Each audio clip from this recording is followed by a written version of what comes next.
Miss Gloria, you have opened so much doors for the Filipina beauty.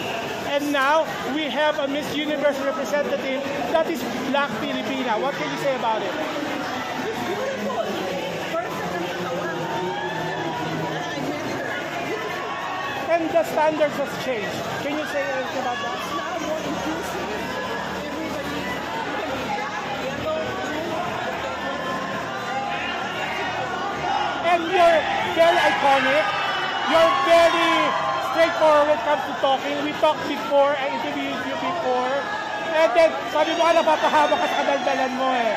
So now, is it the same? But you're still young at heart. I hope. You are you not? Sometimes I try to be very mellow and conservative. Ayaw ni Isabel. I don't. But then again, you are Miss Universe. So, can anyone stop you? Of course, my children. Can they?